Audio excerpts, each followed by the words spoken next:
Subscribe करें बनाना horror story channel को और देखें हिला देने वाली स्टोरीज को। और हाँ, बिना घबराए बेल आइकन को प्रेस करना ना भूलिएगा। सर्दी के मौसम के कारण रात भी जल्दी हो गई थी और ठंड भी बहुत शुरू हो गई थी। रास्ते में चलते चलते मयंक को अचानक एक आवाज सुनाई देने लगी, रुक जाओ, रुक जाओ। तभी अचानक मयंक वहीं पर ही रुक गया और पीछे की ओर देखा, लेकिन पीछे कोई नहीं था। फिर थोड़ी देर बाद फिर वही आवाज मयंक को सुनाई देने लगी, सामने देखो।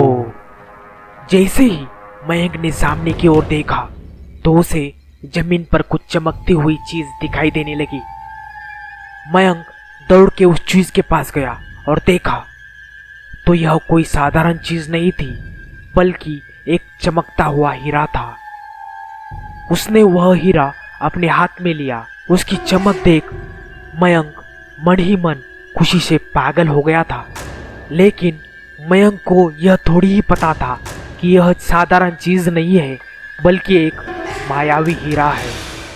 थोड़ी देर बाद अचानक उस हीरे से आवाज आने लगी, अगर तुम्हें और हीरे चाहिए तो इस जमीन को खोदो। इस जमीन के नीचे बहुत सारे हीरे हैं। यह सुन के मयंक खुश हो गया। उसने उस हीरे को अपने जेब में डाला, जमीन खोदना शुरू किया। करीब 2 फीट खोद काम करने के बाद अचानक मयंक डर के मारे चिल्लाने लगा।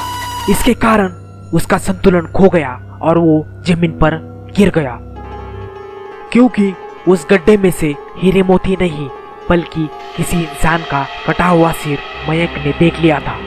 अचानक वह सिर हवा में उड़ने लगा और बोला, डरो मत, मैं तुम्हें कोई हानि नहीं पहुंचाना चाहता।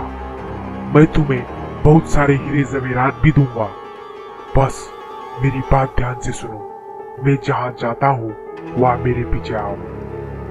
फिर वह सिर हवा में उड़ा और जंगल की ओर बढ़ने लगा। करीबन 1 किलोमीटर चलने के बाद वह सिर फिर से रुक गया।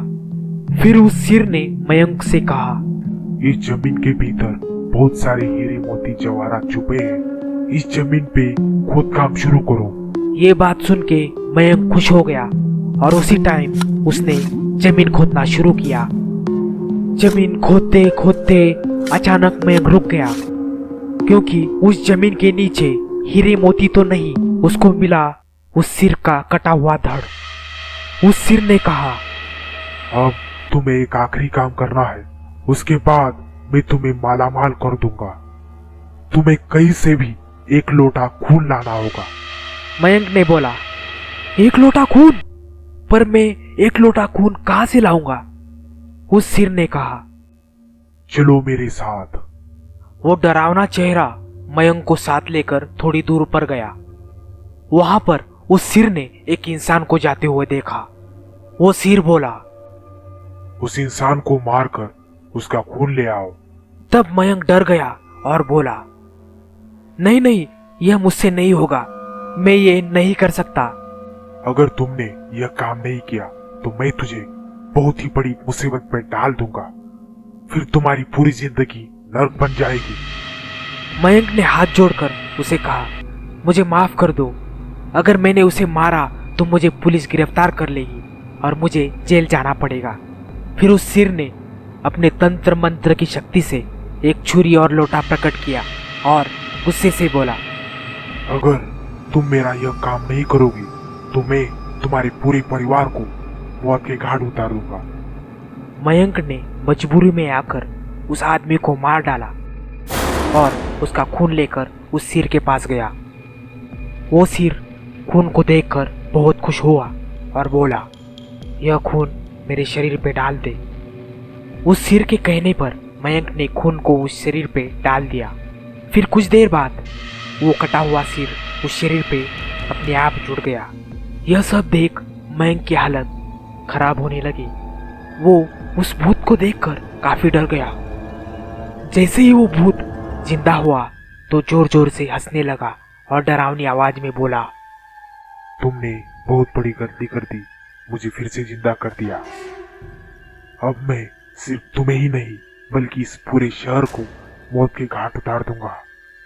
डर के मारे मयंक के मुंह से आवाज भी नहीं आ रही थी। वो अपनी जान बचाने के लिए वहां से दौड़ा। जैसे ही उस भूत ने मांस खाने के लिए आगे बढ़ा कि तुरंत ही उसका सिर धड़ से अलग हो गया। मयंक समझ ही नहीं पा रहा था कि आखिर यह चमत्कार हुआ तो हुआ कैसे। जब मयंक ने पीछे मुड़कर देखा तो एक अघोरी बाबा खड़े थे। उस अघोरी बाबा ने कहा, जब तुम उस आदमी को मारकर उसका खून ले जा रहे थे तभी मैंने देख लिया था और समझ गया कि कुछ तो बुरा होने वाला है। इसीलिए मैं तुम्हारे पीछे पीछे यहाँ तक आ गया और मैंने अपने मंत्र की शक्ति से उस भूत को फिर से मार दिया। अब तुम निश्चित हो, अपने घर जाओ, अब तुम्हें कोई खतरा नहीं है। उस अघोरी बाबा की बातें सुनकर मयंक के जान में जान आई और आज भी मयंक उस बात को याद करता है तो उसकी रूह तक कांपने लगती है। तो दोस्तों, आपको ये स्टोरी कैसे लगी हमें कमेंट करके जरूर बताइए और ऐसे ही नए हॉरर स्टोरी के लिए हमारे चैनल बनाना हॉरर स्टोरीज को सब्सक्राइब करें। धन्यवाद।